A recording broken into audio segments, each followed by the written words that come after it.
Welcome back, friends. I'm Jack Ingram. And this next segment means a whole lot to us here at the Texas music scene. Robert Gallagher, entertainment director at Billy Bob's Texas, and all-around backstage guru, is a Fort Worth original, a pillar in the Texas music community, and a dear friend to so many of us. For his 80th birthday bash at Billy Bob's, I sat down with Robert to talk music, memories, and even monkeys. Yeah. Hey. Oh, Gallagher. Good to see you, baby. My man. Love you. So how'd you get into this, man? I've always wondered. Oh, man. So, long story. Way too long. But I played in bands as a kid with a guy named Sam Ashley, passed on now. What'd you play? Drums. I took drums, piano lessons, guitar lessons. But, and I wasn't a very good drummer, but at 15, I had a driver's license and a family station wagon. So I had a gig for like a year and a half. Yeah, man. So, Sam brought me out here in 1980, I think. Opened our first office above the Maverick in the Stockyards in 80, and so been here ever since. And used to help Billy Bob's, used to send them dance bands when their house band would book out in the early 80s, and then came to work for them about 88, 35, 6 years ago. That's when you started? That's when I actually went to work for them. Were you always backstage and taking care of production? Backstage, entertainment director, mark up contracts, advanced shows, and backstage. And so when did you quit music? Huh? When did you quit playing? Oh, I didn't play. I mean, played in high school? A kid, yeah. Yeah, I didn't have the, once I turned 15, 16, I didn't have the discipline that musicians do. Sit around all day. Oh, yeah. Yeah. So when you got back here and started working for Billy Bob's, were you booking? No. We've always had buyers. You know him. Old Bob Mitchell was a buyer here. Gary Ozer's been a buyer here forever. Marty Travis has been a buyer here for the last 10 years. He's magnificent. Yeah. Great buys. I mean, I bought a lot of stuff, but when you started, I guess what I meant to ask. When I started, just were you running the entertainment for all the big name acts that we know? Yeah, just coordinating every single day, all the details, all the advanced work, what time they're getting here, what they're going to do for us, what we're going to do for them. How old were you?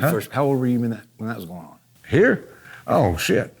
I'm fixing to be 80, so that was I was already 38, 39, 40 years when I came to Stockyard. Although you dig and love talent, I know that, but you weren't like intimidated by Jerry Lee Lewis coming in. No. Never happened. Well, the Killer. I love the Killer. That's right, Killer. That's right, Killer. Yeah. Called everybody Killer. How's that show, Killer? Good, Killer. Yeah. No, I wasn't intimidated by any of them, really.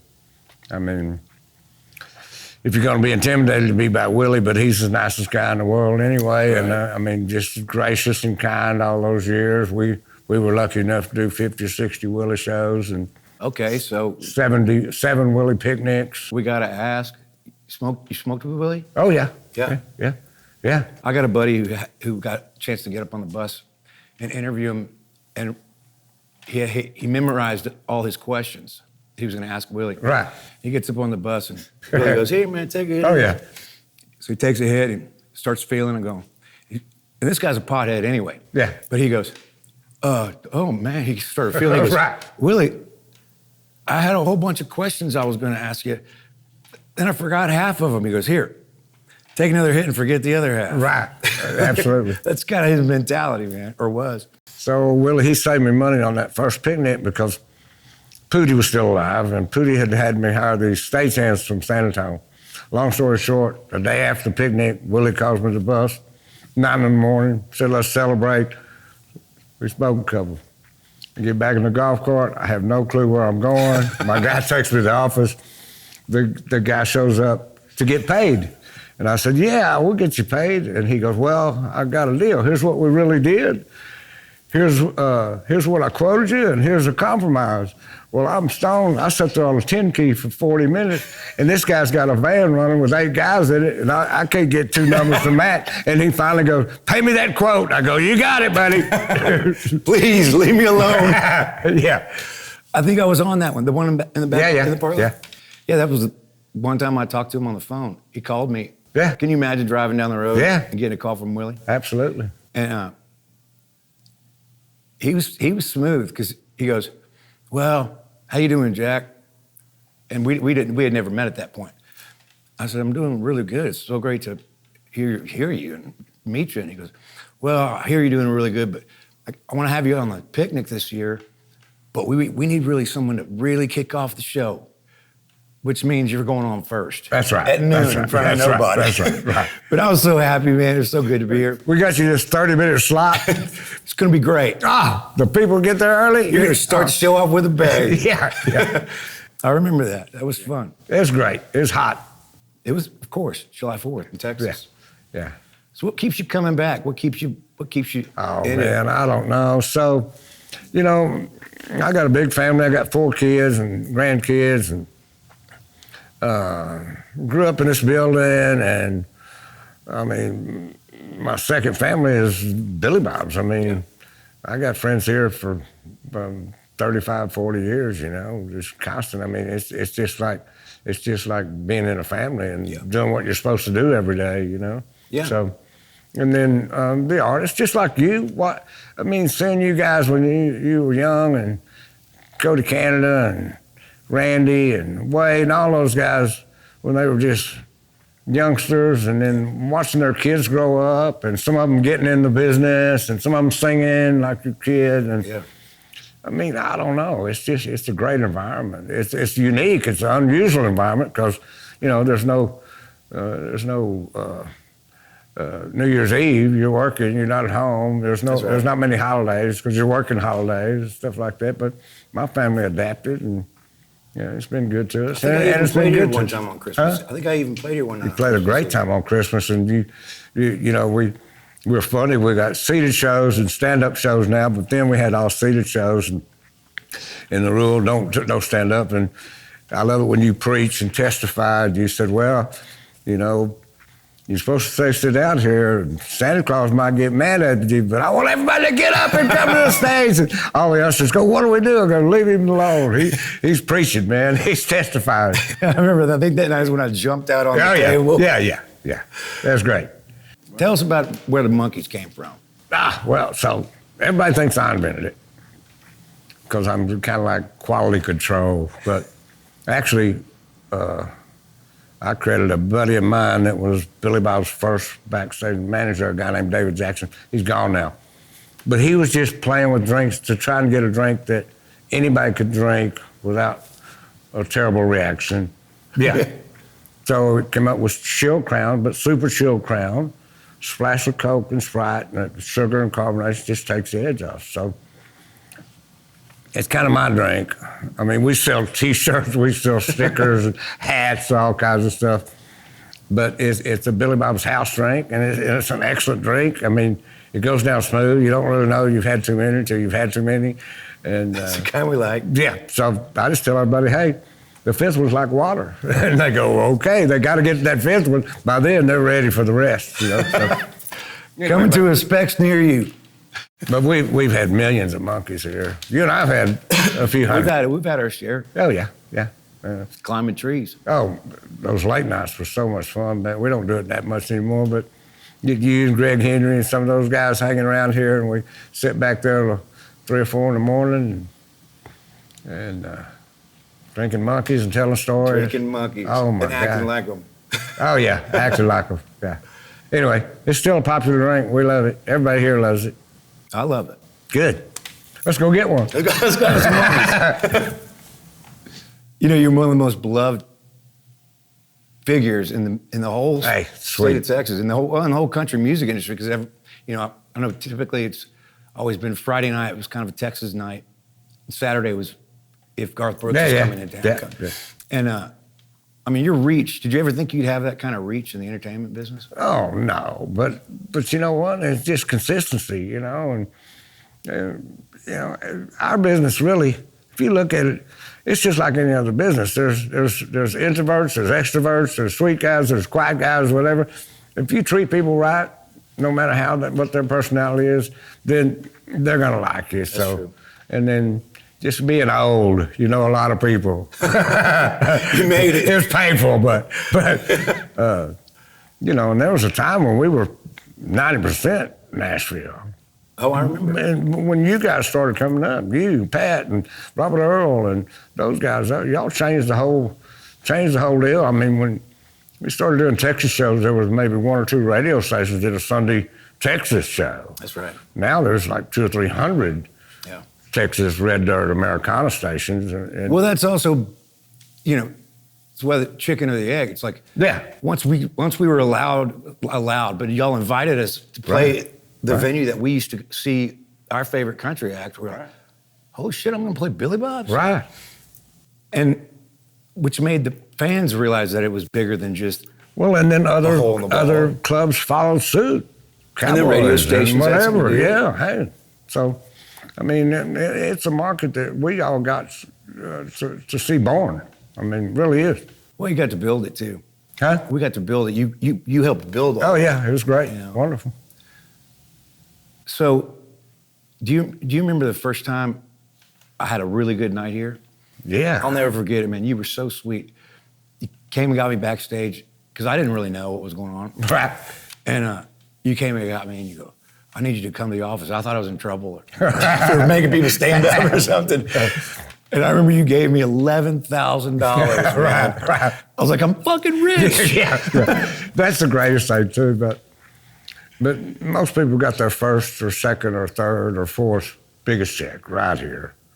And it still happens today. I mean, of course. You guys back in the day getting 11 or 15,000, then 20,000, then 40,000, whatever. I mean, Red Clay Strays, New Bands, Ty Myers, those guys.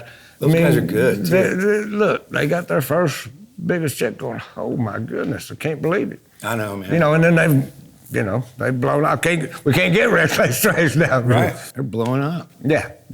Red Clay Strays, funny you mentioned them. I was telling somebody the other day, they go, do you like them? I go, I like them so much I can't listen to them. Right. It makes me jealous. Right. I mean, that dude can sing. Yeah. It's pretty great stuff. Yeah, it's just a lot of the up-and-coming bands are really great. A lot of Alabama bands, too. Oh, yeah. Alabama is a hotbed. It is. I mean, I don't think I've ever heard of an Alabama music scene like you hear the Texas music scene. But, man, there's talent out of there. Marcus King, I think, is from there. But our music scene is helping those bands. I mean... Well, that...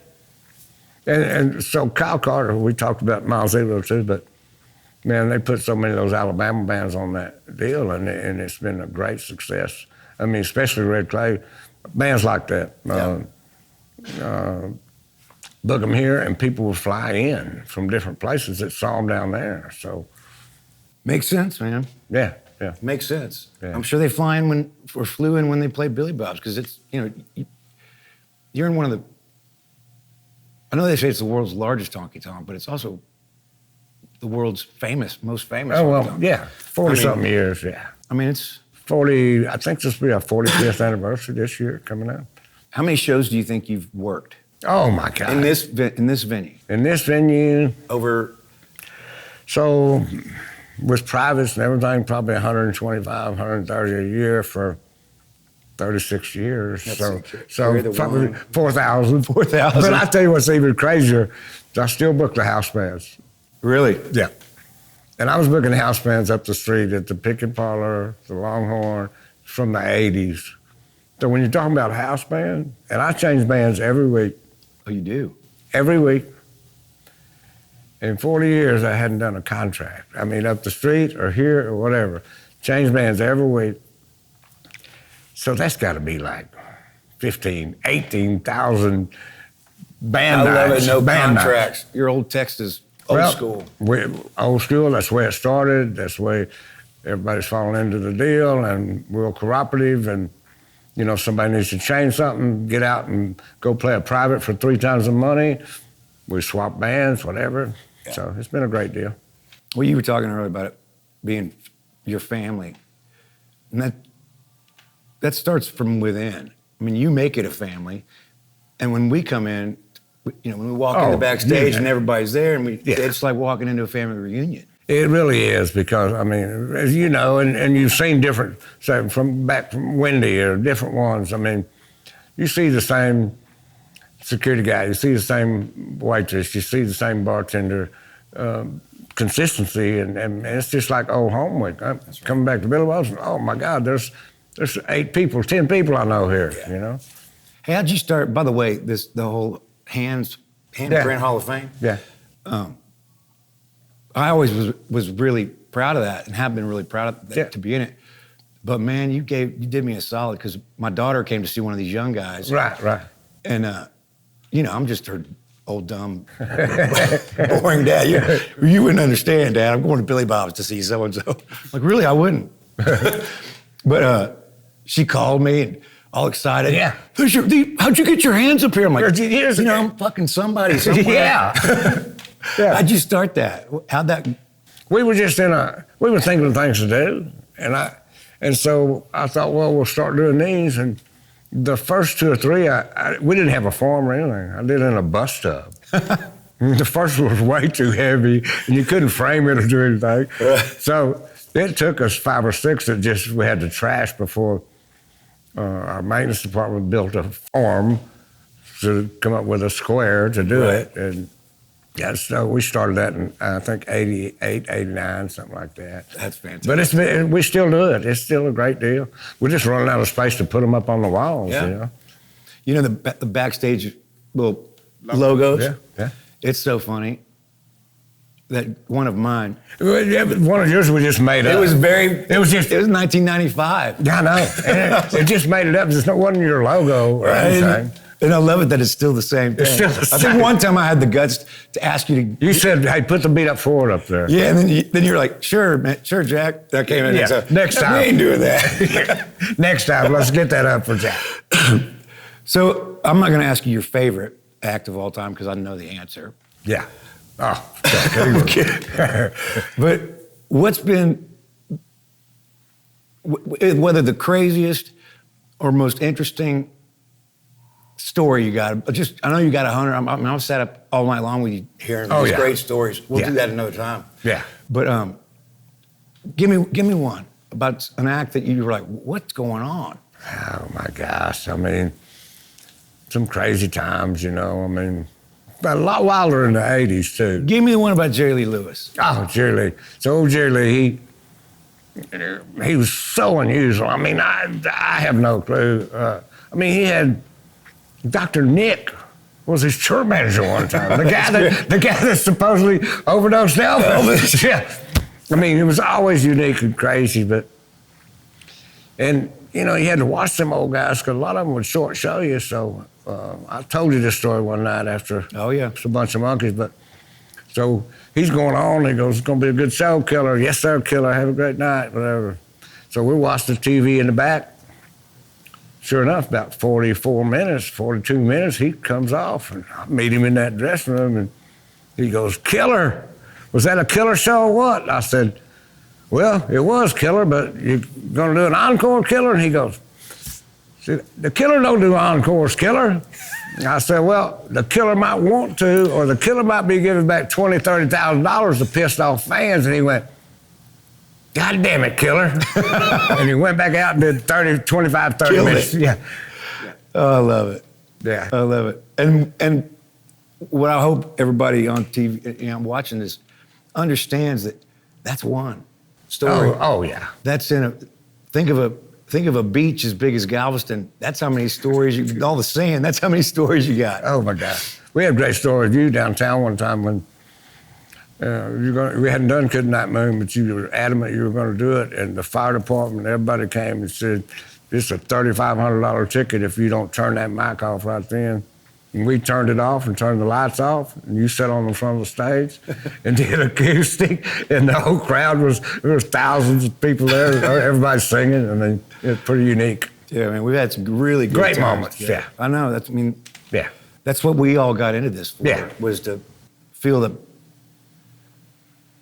well, I don't enjoy all the lows. No. But to get to the lows and then enjoy It's worth it. Really enjoy to the get those highs, to get those moments, those memorable moments that you'll never forget. I mean, it's all worth it. And everybody, you know, most people just think you guys show up and play. They don't know that you started 10 hours earlier or whatever. Driving from Yeah, Louisiana. whatever, and then setting up. And And doing the same thing, loading out, getting in a freaking van or whatever before buses, and Yeah. I mean, yeah, it's work. So the highs have got to pay off for you guys. I get it, man. Well, you provide them for us. Yeah, it does for us too. We love it. We love you. Yeah, cool. And I can speak for all my friends and enemies. You're You're a loved man Well, that's great. I love it. and a legend. Thanks, man. Lucky us. Lucky us. Thanks, buddy. Who's luckier than us? Nobody. Keep on keeping on. That's right.